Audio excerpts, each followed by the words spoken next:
যিকোনো চৰ্তত বিটিআৰ লাগে বিজেপিক। বিটিআৰক খোপনি পুতিবলৈ 3টা জৰুৰী নিৰ্দেশনা বিটিআৰৰ বিজেপিৰ নেতাকৰ্মীক। নম্বৰ 1, যিমান পাৰে ভোটাৰৰ সৈতে বিনয়ী হ'বলৈ আহ্বান বিটিআৰৰ বিজেপিৰ নেতাকৰ্মীক। নম্বৰ 2, হাগ্ৰামা মহিলাৰী প্ৰমোদ বড়োক ব্যক্তিগত আক্ৰমণ নকৰিবলৈ আহ্বান শীৰ্ষ নেতৃত্বৰ। নম্বৰ 3, বিধানসভা নিৰ্বাচন পৰ্যন্ত দলীয় সংগঠন বৃদ্ধিৰ বাবে উদ্যোগ ল'বলৈ আহ্বান।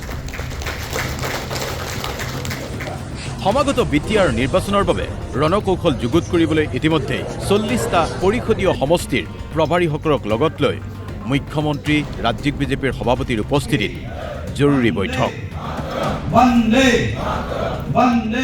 বিটিআৰৰ নিৰ্বাচনক অধিক গুৰুত্ব সহকাৰে লৈছে বিজেপিয়ে, কাৰণ বিটিআৰৰ 40টা সমষ্টিৰ ফলাফলে প্ৰভাৱ পেলাব 26ৰ বিধানসভা নিৰ্বাচনতো।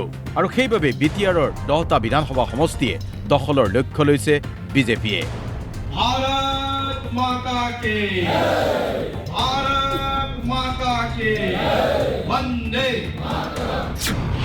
প্ৰমোদ বড়ো হাগ্ৰামা মহিলাৰ ঘাটৰ মুঠিত ৰাখি বিটিআৰ দখলৰ অভিপ্ৰায় বা ব্লুপ্ৰিণ্ট ইতিমধ্যে সাজু হৈছে, যাৰ বাবে প্ৰমোদ হাগ্ৰামাৰ পৰা সমদূৰত্ব ৰাখি প্ৰমোদ বড়ো হাগ্ৰামা মহিলাৰীৰ সমষ্টিত প্ৰাৰ্থী নিদিয়াৰ সিদ্ধান্ত বিজেপিৰ। 26ত বিধানসভাৰ 10খন আসনৰ অংক লৈ মুছলপুৰত সাংগঠনিক তৎপৰতা এয়া আপোনাৰ চকুৰ সন্মুখত। ৰাজ্যিক বিজেপিৰ সভাপতি আহিছে, হৰ্ষোল্লাসেৰে আদৰণি জনোৱা হৈছে।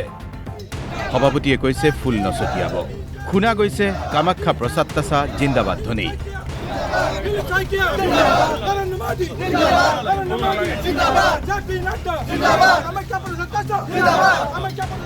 মন্ত্ৰী পীযুষ হাজৰিকাও আহি উপস্থিত হৈছে।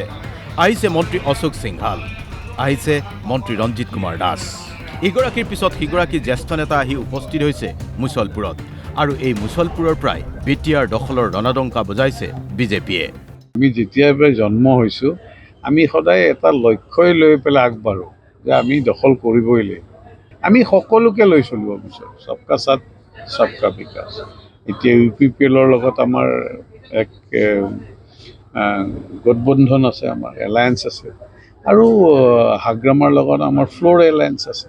দিলীপ শইকীয়াই মাৰ্গদৰ্শন কৰিব আৰু সেই মাৰ্গদৰ্শনলৈ আমি আমাৰ বিটিআৰ নিৰ্বাচনত আমি যুঁজলৈ সাজু হওঁ। বিটিআৰত আমাৰ এনেও আমাৰ ভাল, খুব যোৱাবাৰো ভাল ফলাফল হৈছে, এইবাৰো ভাল হ'ব। UPPL আমি খুব এটা ভাল বুজাপৰেৰে আমি বিটিআৰ আগবাঢ়িম।